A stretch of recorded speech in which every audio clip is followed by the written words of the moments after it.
hello, and welcome to Eyes of Faith with Michael Roy. Hey, thanks for tuning into the channel. God bless you. Happy New Year. Happy New Year.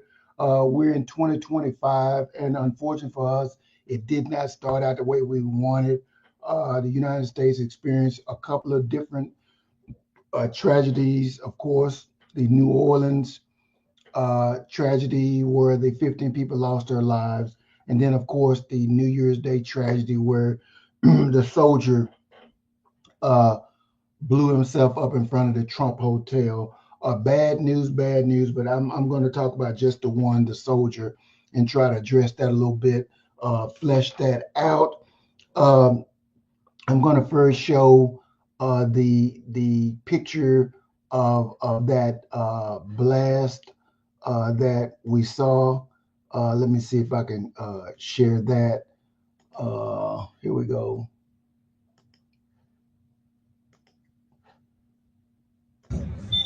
Here's the picture.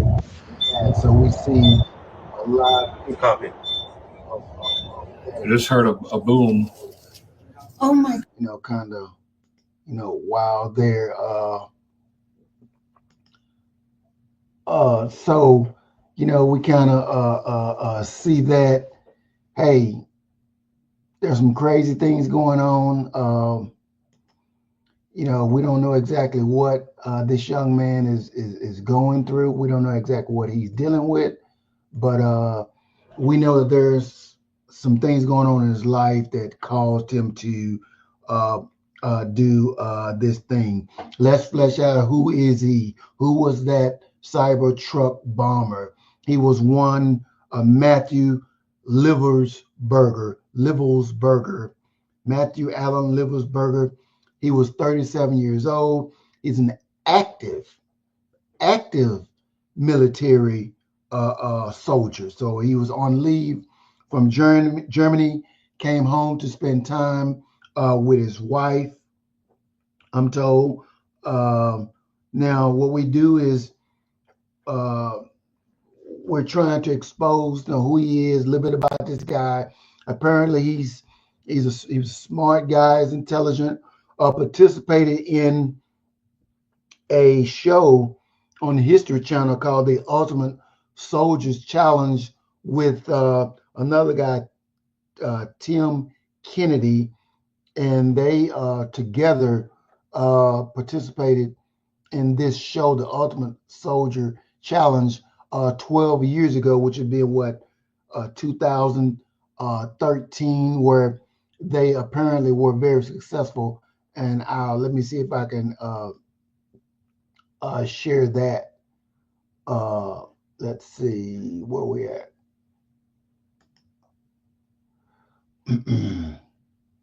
Let's see. Let's look at that.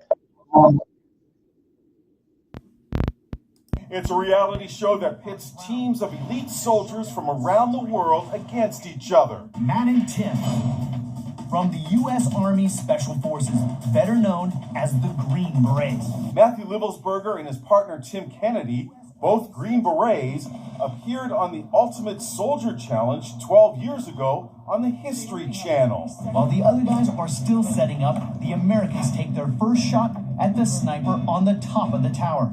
They not only won, it wasn't even close. For television, they always try to make it a little bit more competitive, but we swept the whole entire show. When he appeared on the show, Livelsberger used a shortened version of his name, Matt Bird.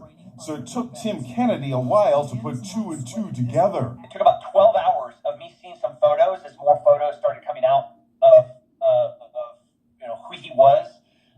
And then I saw a Matt Bird with an older photo of him, and I was like, oh no, dude, I know that guy.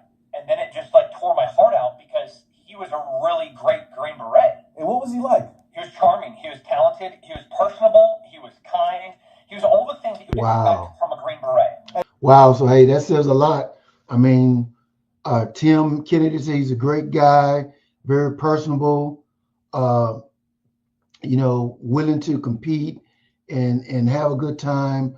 So, what made him crack? What happened? Well, I'm going to go and get into some meat of some of this.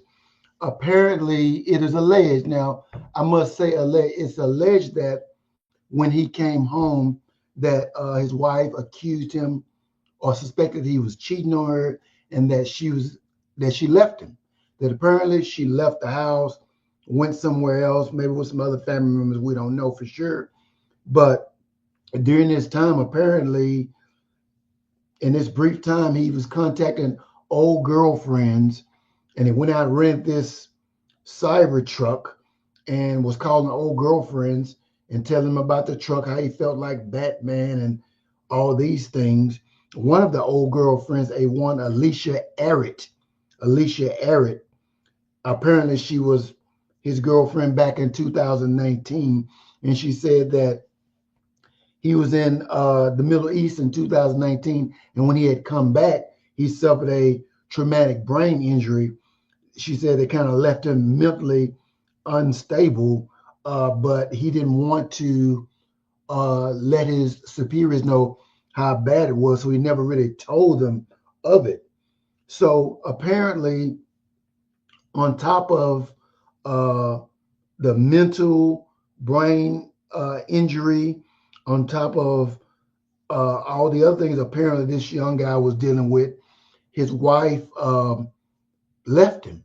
And so that put him into some kind of mental break, some kind of downward spiral. And so he apparently decided that the remedy for that was to take his life. And so he chose to create these explosives in the car and to take his own life, and then to explode this vehicle in front of Trump Tower. Apparently, this is some kind of message, they say, to his wife. But my issue is that one reason I want to share this is that we don't fully know all the details of this situation. This young man could have been suffering extreme PTSD. He could have been acting erratic with his wife because of those been the issues. We don't know, and we don't want to be too hard on his wife because we don't know what she'd been dealing with all this time. It's just a tragic situation, a tragedy among tragedies, and we hate to see our brave soldiers who put their lives on the line for us to succumb to this type life-ending situation.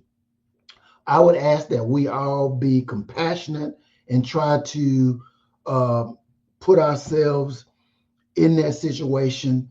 Loss of life is never good, but we all need to be in prayer for this man's family, his wife, the person that lost their lives at the hotel. We should keep them in mind.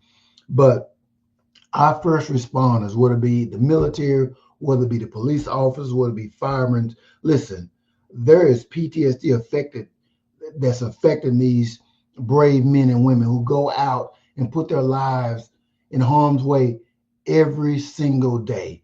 And we can never know what it's like to see someone's head being blown off or someone shot or multiple people being killed, and you having to go there and be involved in that. It affects you mentally. And so let us all pray for the family and pray for, again, our brave soldiers that put their lives on the line regularly.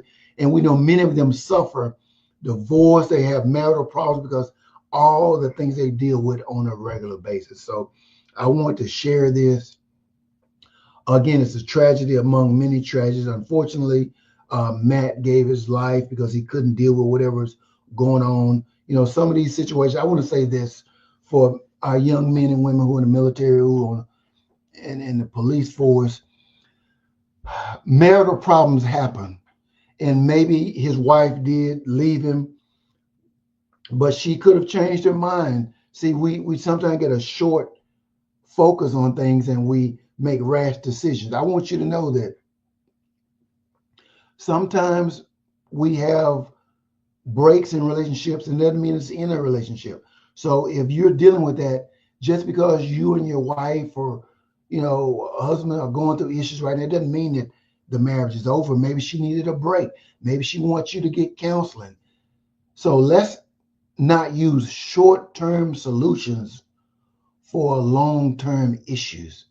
Let us seek counsel, seek guidance, so that we can all get help with what's going on in our lives. Again, this was a tragedy. Hated to hear of it. It was a horrible way to start the new year, but hopefully all those who experience this, if you're a soldier, if you're a police officer, go get some help. Seek guidance, seek counsel. There's no shame in going and saying, hey, I'm mentally not feeling right. I need some help.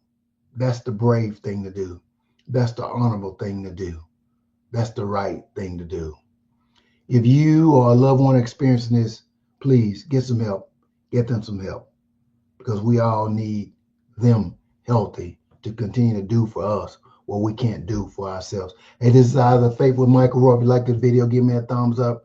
Like, subscribe, and share. Like, subscribe, and share. Hey, God bless you and keep you. Until next time, again, Happy New Year. Stay safe out there. God bless you.